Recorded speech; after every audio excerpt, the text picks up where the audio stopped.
Lots of people throughout the Lakes area, Minnesota, and the Dakotas are huge sports fans. But recently, there's been a lot of controversy when it comes to the nickname of one university. That, of course, being the University of North Dakota, over their Fighting Sioux nickname. Last week, over 17,000 North Dakotans signed a petition and presented it to the county attorney general, or the attorney general there in North Dakota in Bismarck, asking that in the June ballot, North Dakota residents have a right to vote on whether or not to keep the Fighting Sioux nickname. The state of North Dakota has spent who knows how much money trying to keep this nickname after a 2007 settlement between the NCAA and, of course, the state that said that if both tribal organizations, those being two Sioux tribal organizations in the Dakota, the Standing Rock and Spirit Lake reservations agreed, the Fighting Sioux name could stay. Like other universities like Florida State got to keep their Native American name and logo, the Seminoles, after getting approval from the Seminole tribes in Florida, and the same has been said for others. So what is going to happen with the UND nickname? Will they be able to keep the Fighting Sioux? They're once again going by it.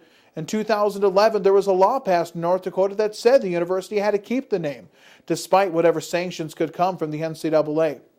Well, if the NCAA decides to play hardball and a resolution isn't accomplished, UND could really find itself in jeopardy when it comes to its D1 status. Recently being submitted into the Big Sky Conference, that could change. Without conference affiliation, it's very tough to be a Division I sport. Not only that, there could be many opponents that might not want to play an organization like UND when it's under sanctions from the NCAA because of its nickname.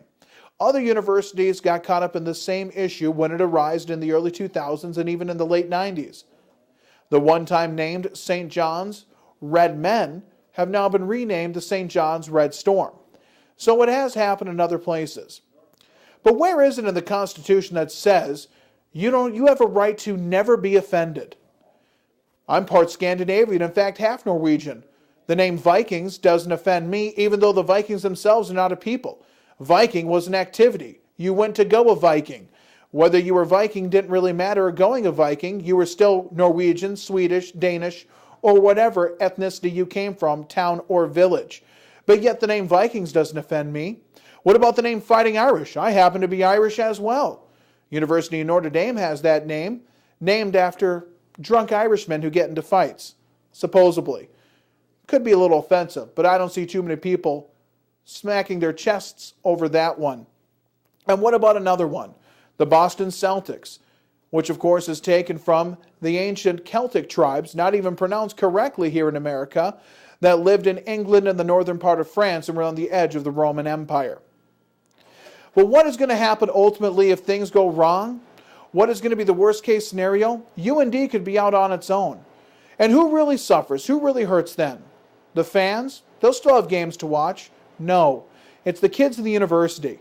And a university isn't built for sports. It is built for education. Unfortunately, sports has become such a large part of it at all levels of education. I think if the UND nickname stays and there's no sanctions, nothing bad will happen from it. But ultimately, if it stays and sanctions do occur, it could desperately hurt UND and the kids there. But this can all be avoided. The Spirit Lake Reservation held a referendum where their members approved of the Fighting Sioux nickname. The Standing Rock Reservation has not held a referendum and won't. And until they do, this is always going to be a controversy.